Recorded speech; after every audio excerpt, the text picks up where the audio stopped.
Dexter Morgan killed well over 100 people across 2 decades. Bloodslide trophies hidden in an air conditioning unit that survived multiple police searches. Phone calls answered from active kill site. A fake identity with no driver's license, no address, and no digital footprint.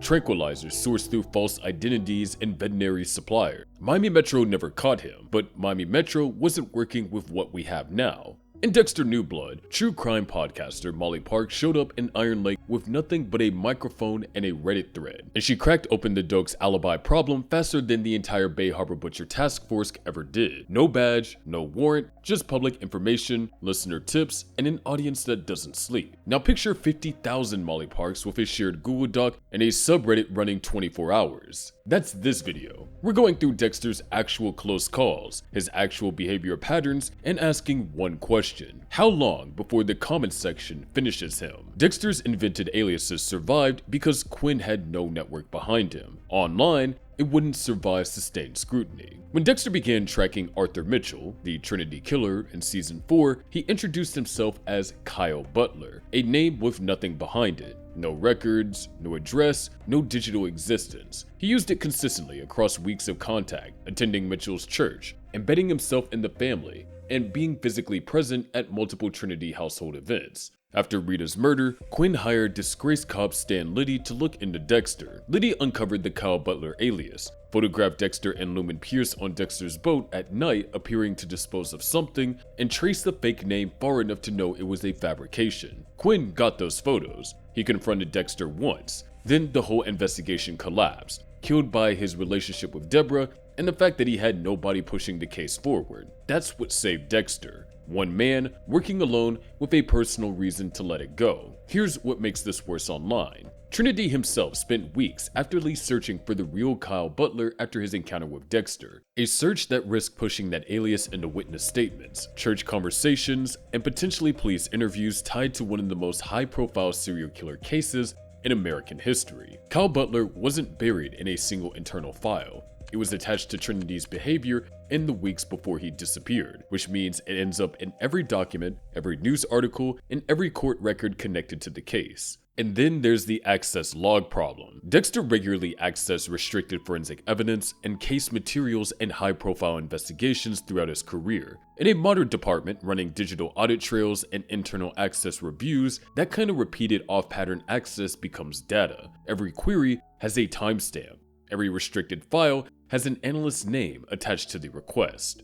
The Trinity Killer case would have had one of the largest true crime online followings in American history. A prolific killer operating across multiple states for decades with a documented 4-victim cycle. That subreddit exists the moment the case breaks publicly. Every court document, every witness statement, every news article gets combed. The moment Kyle Butler appears anywhere in the public record as someone who knew Arthur Mitchell, someone runs that name. When it produces 0 verifiable records of any kind, that doesn't kill the thread, that becomes the thread. The Murder Squad podcast cracked a cold case from 1980s by encouraging listeners to submit DNA to GED Match database. One submission matched James Curtis Clanton, leading to his conviction for the murder of Helene Brzezinski after nearly 40 years. That's what a focused online community does with a single data point. A fake name attached to a figure in a major serial killer case, one that Trinity himself was actively chasing, is not one data point, it's an open door. Then the cross-referencing starts. Mitchell's church had members. If any public-facing image of that congregation existed anywhere online, an archived church page, a local news story, it invites comparison. Dexter Morgan, blood spatter analyst for the department actively working Trinity-adjacent cases, appears next to Arthur Mitchell in weeks before Mitchell vanished. Combine that with the access log showing repeated off-pattern forensic database queries by that same analyst,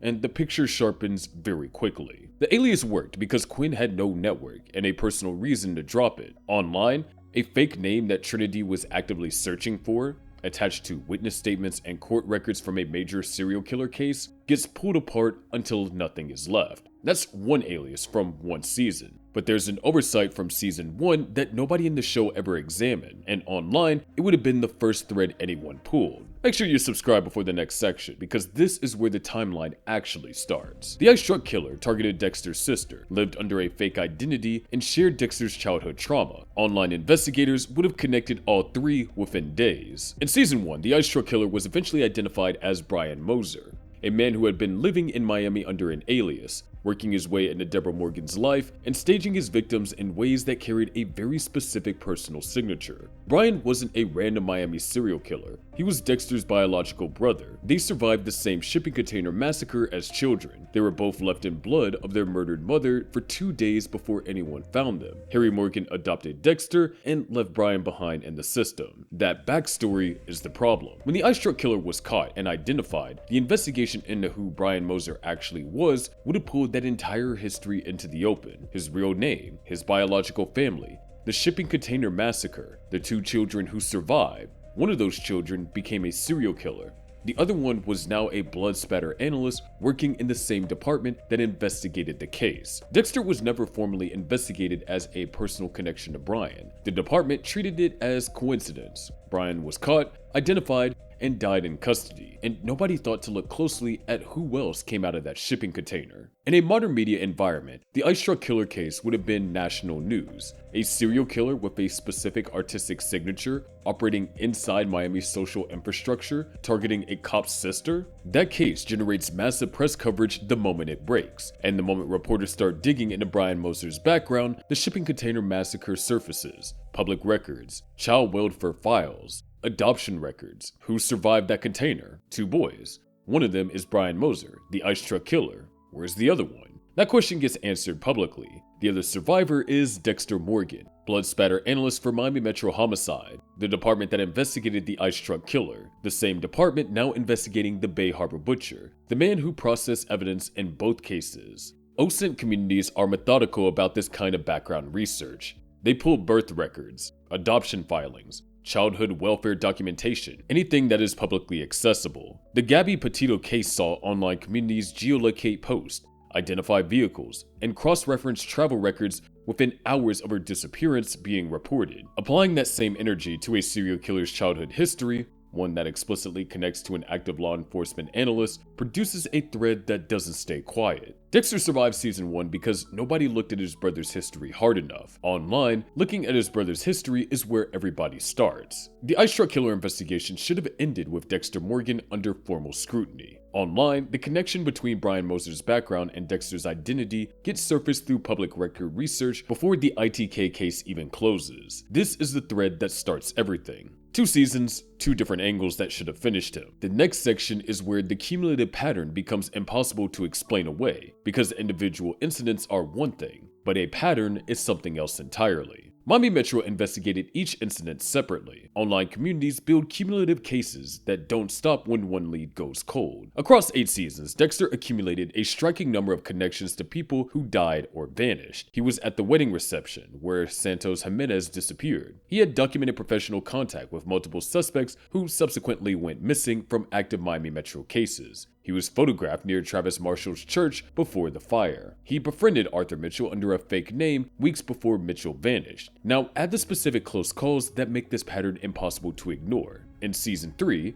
ADA Miguel Prado, one of Miami's most prominent public figures, caught Dexter leaving a crime scene holding a murder weapon with blood on his hands. Dexter talked his way out of it by claiming self-defense, and Miguel chose to believe him. That's a senior assistant district attorney personally witnessing Dexter at a murder scene with a weapon in hand, and it produced nothing because Miguel had his own reasons to stay quiet. Then Miguel himself turned up dead, officially attributed to the Skinner. Miami Metro closed it without ever examining what Prado knew about Dexter, why they had been spending time together, or why Dexter had been at Freebo's house that night in the first place. Then in season 5, Jordan Chase, a national public figure with a large media presence, a seminar empire, and a documented following, was connected to the Barrel Girl murders, then simply vanished. Dexter was the last person seen with Lumen Pierce, who was herself connected to multiple Barrel Girl suspects. He was present at linked crime scenes. He had professional contact with the investigation. Jordan Chase had followers, media coverage, and a public profile that would generate enormous online interest the moment his name was connected to a serial murder case. That community would start asking questions about everyone in Chase's orbit, and Dexter's name is in that orbit. Then, in season 6, Dexter killed Travis Marshall inside a church and left a bloodslide at the scene, the same trophy signature the BHB was known for. LaGuerta found it, connected it to the pattern, and spent all of season 7 building a case that directly implicated Dexter. She was doing it alone, from a single filing cabinet, with no institutional backup. When she died, everything she had built sat in a box until Batista stumbled across it years later. One person's death erased years of documented work because none of it was shared anywhere. There's a reason our Unsolved Mysteries has over 1 million members and why the Up and Vanished podcast led directly to 2 suspects coming forward within weeks of covering Tara Grinstead's disappearance. The case had been cold for over a decade. What changed was sustained collective attention pointed at one question. Point that same attention at a Miami forensic analyst whose name keeps surfacing at the edges of cases that go cold. A dedicated BHP subreddit would start pulling public records, court testimony, press coverage, department press releases. The Miguel Prado situation alone is a significant thread. A prominent ADA ends up dead. Before his death, he was known to be personally investigating a case connecting to a crime scene Dexter had been at. If anyone starts pulling the timeline of who was present at Freebo's house that night and cross-referencing it with Prado's subsequent death, Dexter's name appears on the short list. Even if a fraction of Prado's investigative notes were subpoenaed, leaked, or surfaced in a civil proceeding brought by his family, Dexter's proximity becomes impossible to ignore. The Jordan Chase angle adds a separate pressure vector. Chase had thousands of followers and a public media trail. The moment true crime communities start mapping everyone connected to the Barrel Girl case, the overlapping presence of a Miami Metro forensic analyst across multiple scenes generates exactly the kind of pattern that gets its own dedicated thread. And unlike LaGuerta's cabinet, none of this disappears when one person dies. Miami Metro never drew the map because every dot lived in a separate room. The Miguel Prado scene, the Jordan Chase community, the post-Dokes kill pattern. Online, those dots get aggregated into a public document that no single death can erase. None of these moments individually are what finishes Dexter. What finishes him is what happens when the right person starts asking questions publicly, and those questions become permanent. Tell us in the comment which close call you think goes viral first, because the next section is where it actually ends. Molly Park nearly exposed Dexter working alone. Give her an engaged audience and the questions she was already asking become public record Dexter cannot touch. In Dexter New Blood, Molly Park hosted Marry Fucking Kill, a true crime podcast with a track record of surfacing cold case details through listener tips. When she arrived in Iron Lake, she was already deep into the Bay Harbor Butcher case. Her Bay Harbor Butcher episode directly challenged the official conclusion that Dokes was the killer. She cited a former special ops contact who raised an alibi discrepancy, claiming Dokes was out of the country during some of the BHP killings. She questioned why Miami Metro closed the case so fast after Dokes died in a cabin explosion before being formally arrested. She noted the kill pattern continued after Dokes' death, something the official narrative never addressed. She was also actively connecting the Trinity case to the Morgan family, researching Rita's murder, and tracking down the identity of Mitchell's associate, Kyle Butler. Now add what her audience would surface on top of that. In New Blood, investigators at the scene where Matt Caldwell was killed questioned aspects of the blood pattern, with inconsistencies suggesting the scene had been staged. A forensic analyst living in a small town, present at a scene with questionable blood evidence, whose account investigators found difficult to reconcile, that gets posted. That becomes a clip. And once Molly's audience starts connecting Jim Lindsay to the Morgan family through Harrison's real name and Rita's documented murder, the alias collapses from a completely different direction. She was killed by Kurt Caldwell before she could finish the thread, but her episode was already out. The questions were already in the public record. That's the difference between Molly Park and LaGuerta. When LaGuerta died, her theory died with her because it existed in one place. When Molly's episode drops questioning the Dokes' conclusion and naming the alibi discrepancy, that episode gets downloaded, clipped, and discussed in threads that don't disappear. Marina workers who remembered someone at odd hours, former Miami Metro employees who had private doubts, church members who recall a man named Kyle Butler. They now have somewhere to send what they know. But here's where Molly's audience does something that LaGuerta never had the resources to do.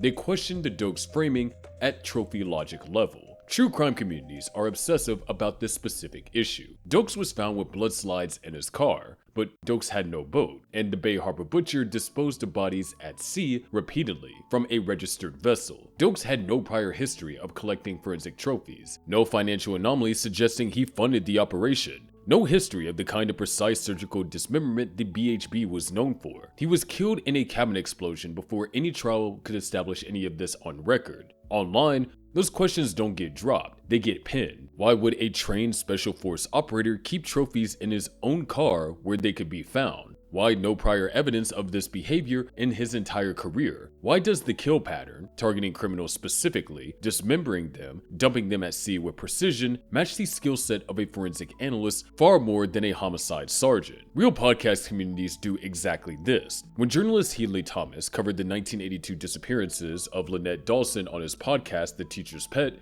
the public pressure it created led to the case being formally reopened. Chris Dawson was convicted of murder in 2022, 40 years after the crime. One podcast, one journalist, enough sustained listener attention to force a result that official channels never produced. Angela Bishop ultimately identified Dexter as the Bay Harbor Butcher by cross-referencing injection marks on local victims with BHB case files, after Batista happened to mention LaGuerta's theory at a conference she happened to attend. That entire chain depended on coincidence. Molly Park's audience doesn't need coincidences. They're already in the same room around the clock. Molly Park alone nearly collapsed Dexter's cover. With an engaged audience behind her, the questions she was already asking become permanent and searchable. The blood pattern question from Iron Lake, Harrison's real name, the Dokes Trophy's logic problem. Her listeners connect those dots before she even asked them to. Dexter survived 8 seasons by exploiting 3 things that no longer exist the way they used to. Siloed investigators, where each incident lived in a separate file. Physical limits of evidence, where one tape or one cabinet could be neutralized. And suspicion without an audience, which goes nowhere. The internet dissolved all 3. The Kyle Butler alias gets cross-referenced against Trinity case public records, witness statements, and an access log full of off-pattern forensic queries by the same analysts. The Ice Truck Killer case gets reported on publicly, Brian Moser's background gets researched, and the question of who else survived that shipping container gets answered within days. The Miguel Prado scene, a senior ADA personally witnessing Dexter at a crime scene, becomes its own thread the moment it surfaces in any public document, civil proceeding, or leaked investigative note. The Jordan Chase true crime community maps everyone in that orbit, and Dexter's name appears across multiple linked scenes. The Dokes framing gets torn apart by trophy logic skepticism that Molly Park's audience is specifically trained to apply. And then there's this. In season 7, Dexter Morgan was formally arrested, booked, and processed, walked through his own department in handcuffs while LaGuerta told the room that she had proof he was the Bay Harbor Butcher. In a modern era, that arrest report is public record. That booking exists in an archive. That moment, a Miami Metro forensic analyst formally charged with being the city's most prolific serial killer, then released on planted evidence, lives online forever. That's not a theory on a subreddit, that's a document. And then there's Harrison. Harrison Morgan carries his mother's name publicly. Rita Morgan's murder was documented, reported on, and permanently attached to the Trinity Killer case, one of the most high-profile serial killer murder cases in American history. In New Blood, Harrison is a teenager living in a small town in upstate New York under a man calling himself Jim Lindsay. The moment anyone in Molly Park's audience start running Harrison Morgan against public records, birth records, Rita Morgan's documented death, the Trinity case timeline, the Bay Harbor Butcher timeline, a forensic analyst named Dexter Morgan who disappeared around the same time, the chain closes. Harrison Morgan leads to Rita Morgan, leads to Miami, leads to Dexter Morgan, leads to Jim Lindsay. That's OSINT work that a determined listener does in an afternoon. LaGuerta was the closest thing the show ever gave us to what serious, sustained attention looks like, and she got there working completely alone, with one filing cabinet and nobody watching her back. Give her Molly Park's platform and the series ends in season 5. Miami Metro missed the pattern because they were looking at individual trees. Social media sees the forest, names it, maps it, and posts the coordinates. The real question isn't whether social media catches Dexter Morgan, it's whether he survives the Trinity case. If this breakdown landed for you, subscribe and check out our video What if the FBI profiled Dexter Morgan? Because that one goes places you won't see coming.